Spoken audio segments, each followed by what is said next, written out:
നീ air ticket എടുത്തോ? എടുത്തോ. കൊച്ചുകുട്ടി.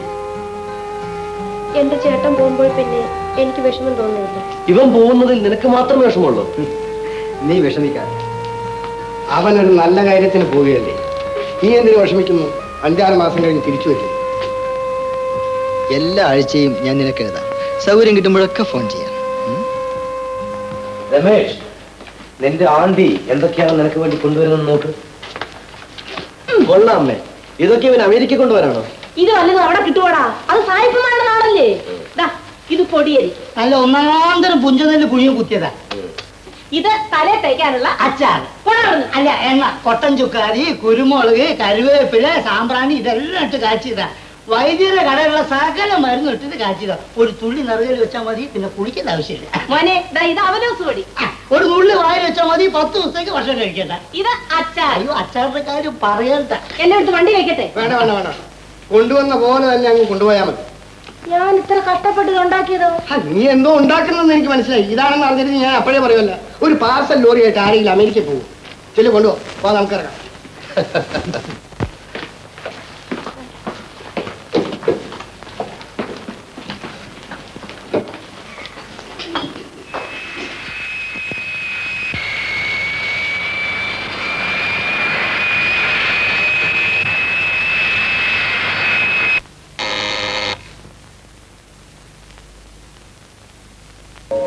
കഥകൾ വളരെ ഇഷ്ടമാണല്ലേ? ബിന്ദുവിന് ഞാനൊരു സമ്മാനം കൊണ്ടുവന്നിട്ടുണ്ട്. എന്താണെന്ന് പറയാമോ? വാങ്ങിക്കൂ. അകത്തേക്ക് കൊണ്ടുവേണ്ട, ഇവിടെ വെച്ചെന്നെ തുറന്നു നോക്കൂ. തുറന്നു നോക്കൂ. തുറക്കൂ.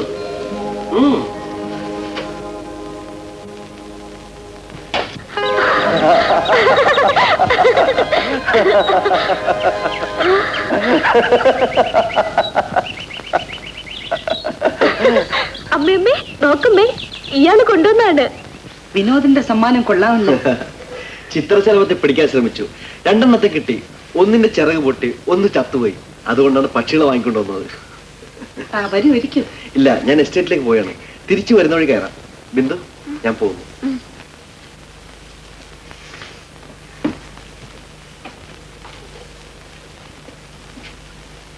ബിന്ദു, നീ എന്തിനാ അയാളുമായി ചിരിക്കാനും കളിക്കാനും പോയത്? ആണുങ്ങളൊക്കെ തരം കിട്ടിയാൽ പെണ്ണുങ്ങളെ ചതിക്കാൻ നടക്കുന്നവരാണ്. നീ ഇനി കൊച്ചുകുട്ടിയാണോ? കോളേജിൽ പഠിക്കുന്ന പെണ്ണല്ലേ? ഇതൊക്കെ ഞാൻ പറഞ്ഞു വേണം നീ മനസ്സിലാക്കാൻ. ഇനി അയാൾ ഇവിടെ വന്നാൽ നീ അയാളുമായി മിണ്ടിപ്പോവരുത്. പറയുന്നത് പോലെ കേട്ടില്ലെങ്കിൽ തല്ലി ഞാൻ തോലുരിക്കും. കുറെ പക്ഷികളുമായി വന്നിരിക്കും. ഒറ്റ ഒരുത്തനെയും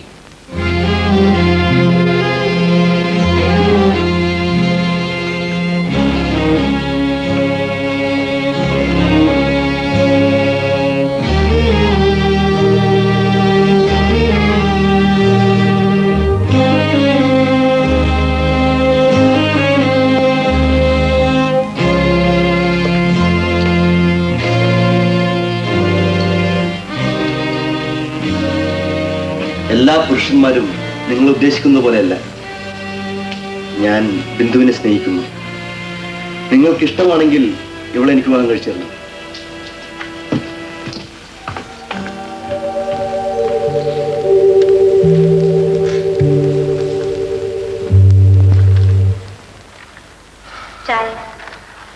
രമേഷിന്റെ എഴുത്താണ്. നാളെ തന്നെ ഒരു മറുപടി അയച്ചു.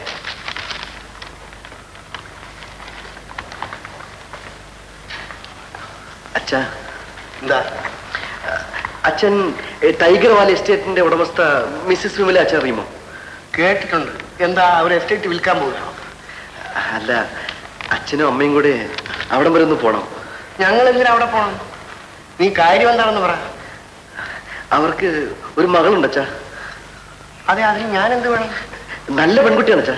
കാര്യം എന്താണെന്ന് വെച്ചാൽ നേരെ ചൊവ്വെ തുറന്നു പറ. ആ കുട്ടിയെ എനിക്ക് വിവാഹം കഴിച്ചാൽ കൊള്ളാവുന്നുണ്ട്. വിവാഹം കഴിച്ചാൽ കൊള്ളാമെന്ന് കിട്ടുന്നു? ആഹാ, അത്ര കാര്യം. ശാരദാമേ, നിന്റെ മോൻ എന്തെല്ലാം തോന്നിവാസമാണ് പറയുന്നതെന്ന് കേൾക്ക്. അതെ, നിന്റെ വിവാഹം നീ മാത്രം അങ്ങ് തീരുമാനിച്ചാൽ മതി. ഞങ്ങൾ ആരും അറിയില്ല. എല്ലാവരും അറിയാൻ വേണ്ടിയാണ് പറഞ്ഞത്. കേൾക്കണേ കേൾക്ക്, നിന്റെ മോനാണ് പറയുന്നത്. ഞാനൊരു പെൺകുട്ടിയെ കണ്ടു, അവളെ എനിക്ക് ഇഷ്ടപ്പെട്ടു. കണ്ടു, ഇഷ്ടപ്പെട്ടു, എന്നാ കല്യാണം കഴിച്ചിങ്ങ് കൊണ്ടുവരാമായിരുന്നില്ല. ഈ കാര്യത്തിൽ അച്ഛൻ എന്തിനു ദേഷ്യപ്പെടുന്നു? അതാണ് എനിക്ക് മനസ്സിലാകാത്തത്. നീ നിനക്ക് തോന്നിയ പെണ്ണിനെ വിവാഹം കഴിച്ചാൽ നിനക്ക് വേണ്ടി നിശ്ചയിച്ച പെണ്ണിനെ ഞങ്ങൾ എന്ത് ചെയ്യും? എനിക്ക് വേണ്ടി നിശ്ചയിച്ചു പെണ്ണോ? അച്ഛൻ എന്തൊക്കെയാണ് പറയുന്നത്? രാജിയെ നീ വഞ്ചിക്കുകയാണ്. ഞങ്ങൾ അതിൽ കൂട്ടുനിൽക്കില്ല. രാജിയെ ഞാൻ വഞ്ചിക്കുകയായിരുന്നോ? കാര്യം തെളിയിച്ചു പറയൂ. നിന്നെ കൊണ്ട് അവളെ വിവാഹം കഴിപ്പിക്കാൻ ഞങ്ങൾ തീരുമാനിച്ചിട്ടുണ്ട്. അത് എന്റെ തെറ്റല്ല. അല്ലടാ, തെറ്റ് അച്ഛൻ്റെതാടാ. കൊള്ളാവുന്ന ഒരു കുടുംബത്തിൽ നിന്ന് നിനക്ക് വിവാഹം ആലോചിച്ചില്ലേ? രാജിയെ ഭാര്യയായി കരുതാൻ എനിക്ക് കഴിയില്ല അച്ഛാ. അവൾക്ക് എന്താടാ ഒരു കുറവ്? കാണാൻ കൊള്ളില്ലേ? പഠിപ്പില്ലേ? കുടുംബസ്ഥിതിയില്ലേ? പണമില്ലേ? എല്ലാം ഉണ്ട്. പക്ഷേ രാജിയെ എനിക്ക് വിവാഹം കഴിക്കാൻ കഴിയില്ല അച്ഛാ. എന്ത് പറഞ്ഞടാ? എന്ത് പറഞ്ഞു? അടിച്ച് നിന്റെ കരണക്കുറ്റി ഞാൻ തിരിച്ചു കളയും. എന്താണായത്? കാര്യം പറഞ്ഞാ പോരെ, അവന് മനസ്സിലാവില്ലേ? അതേടി, നിന്റെ മോനല്ലേ, നീ കാര്യം പറഞ്ഞ് മനസ്സിലാക്കി കൊടു. ഞാൻ പറയുന്നത് പോലെ കേട്ടില്ലെങ്കിൽ അമ്മയും മകനെയും ഞാൻ കൊന്നുകളയും. മാനവും മര്യാദയുള്ള കൊള്ളാവുന്ന ഒരു കുടുംബത്തിൽ നിന്ന് അവന് വിവാഹം ആലോചിച്ചപ്പോൾ അവൻ എവിടെയോ പോയി ഒരു പെൺകുട്ടിയെ കണ്ടുപിടിച്ച് വന്നിരിക്കുകയാണ്. കുടുംബത്തിൽ പറഞ്ഞ ആരെങ്കിലും ഇത് ചെയ്യോടാ? നിനക്ക് ഇഷ്ടമുള്ള ഒരു വിവാഹം കഴിക്കാൻ എന്റെ അനുവാദം ചോദിക്കേണ്ട ആവശ്യമില്ല. ചോദിക്കേണ്ടത് എന്റെ കടമ.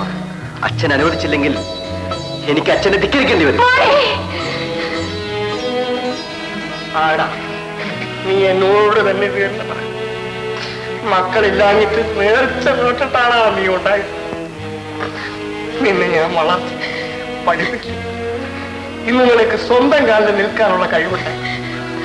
ഈ അച്ഛന്റെ ആവശ്യം ഇന്ന് നിനക്കില്ല. ഓ, നിന്റെ ഇഷ്ടം പോലെ നീ ചെയ്യും.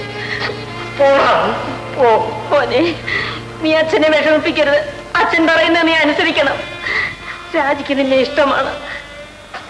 നീ അവളെ ഭാവി നശിപ്പിക്കരുത്. നീ വിവാഹത്തിന് സമ്മതിക്കണം.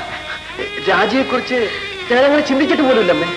രാജിയെ ഞാൻ വിവാഹം ചെയ്യണമെന്ന് നിങ്ങൾ ആരെങ്കിലും ഒരു സൂചന തന്നിരുന്നെങ്കിൽ മറ്റൊരു പെൺകുട്ടിയെ കുറിച്ച് ഞാൻ ചിന്തിക്കില്ലായിരുന്നു. അമ്മേ, നീ കൊടുത്ത വാക്കിന് മാത്രമേ വിലയുള്ളൂ. ഞങ്ങൾ കൊടുത്ത വാക്കിന് വിലയില്ല അല്ലേ?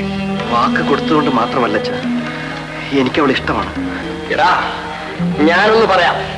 ഞാൻ നിന്റെ അച്ഛനാണെങ്കിൽ രാജിയെ കൊണ്ടല്ലാതെ നിന്നെ വിവാഹം കഴിപ്പിക്കില്ല. മറിച്ചാണ് സംഭവിക്കുന്നെങ്കിൽ ഇങ്ങനെയൊരു അച്ഛനില്ലെന്ന് നീ കരുതിക്കും.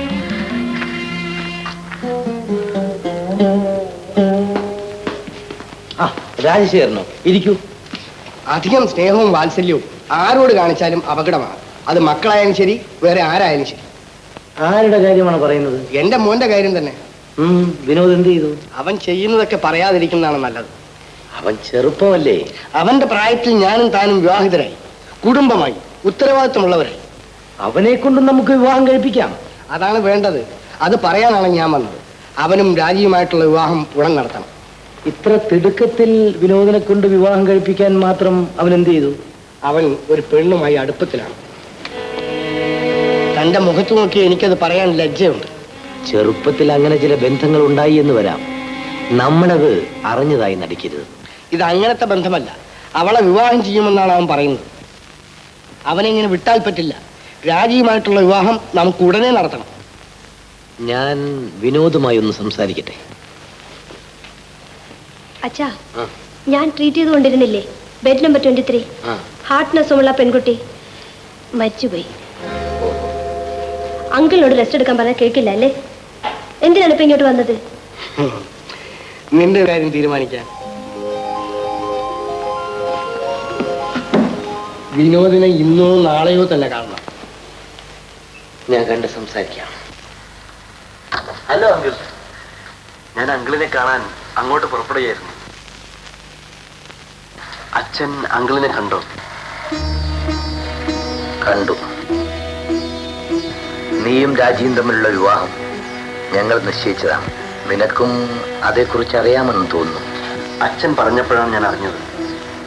നീയും രാജിയും തമ്മിൽ അങ്ങനെ ഒരു അടുപ്പം ഉണ്ടായിരുന്നില്ലേ? ഇല്ല. രാജി എൻ്റെ ഒരു സ്നേഹിത മാത്രമാണ്. അവളുടെ മനസ്സിൽ നിന്നെക്കുറിച്ച് പ്രതീക്ഷകളുണ്ടെന്ന് എനിക്കറിയാം. രാജിയെ കാര്യങ്ങൾ പറഞ്ഞ് മനസ്സിലാക്കാവുന്നേ ഉള്ളൂ. ശരിയാണ്.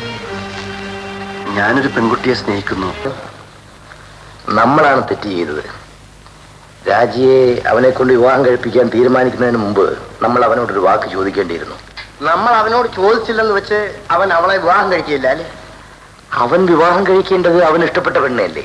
അവർ തനിച്ചിരുന്ന് സംസാരിക്കാറില്ലേ? ഒരുമിച്ച് ബീച്ചിൽ പോകാറില്ലേ? സിനിമയ്ക്ക് പോകാറില്ലേ? കല്യാണം കഴിക്കാൻ ഇത്രയെല്ലാം ഇഷ്ടം മതി. എപ്പോ നോക്കിയാലും കളിയും ചിരിയുമാണ്. പിന്നെ പ്രത്യേകിച്ച് വിളിച്ചു ചോദിക്കണോ ഇഷ്ടമാണോ? നമ്മൾ തെറ്റിദ്ധരിച്ചതാണ്. വിനോദ് അവളെ ഒരു സ്നേഹിതയായി മാത്രമേ കരുതിയിട്ടുള്ളൂ.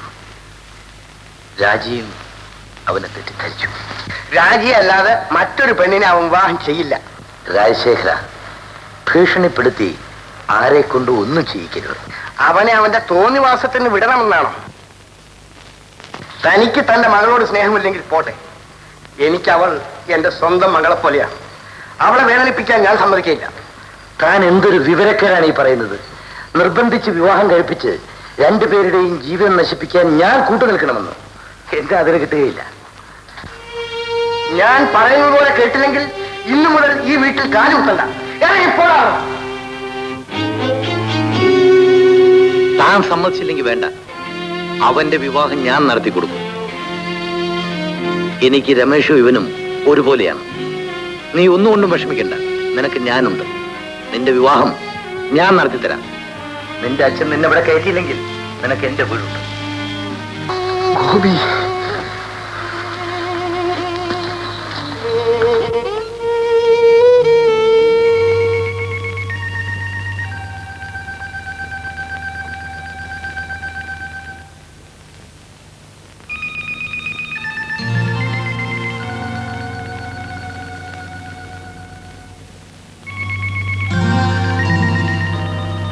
വിനോദ് ഒരു പെൺകുട്ടിയെ സ്നേഹിക്കുന്നു. അവൻ അവളെ വിവാഹം കഴിക്കാൻ തീരുമാനിച്ചു.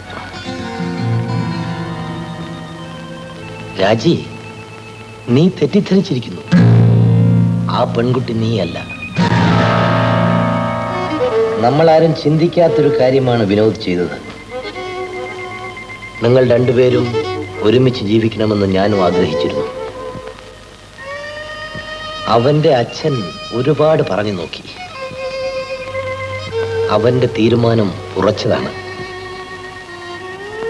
നീ വേദനിക്കരുതെന്ന് ഞാൻ പറയുന്നില്ല. ആ വേദന നിന്റെ ജീവിതം തകർക്കരുത്. നീ ഇത്രയും അടുത്തിടപഴകിയിട്ടും നേരത്തെ ഒരു വാക്ക് പോലും അവനോട് പറഞ്ഞില്ലല്ലോ. നിന്നെ ഒരു സ്നേഹിതയായിട്ട് മാത്രമേ അവൻ കരുതുന്നുള്ളൂ. നീയും അങ്ങനെ കരുതിയാൽ മതി.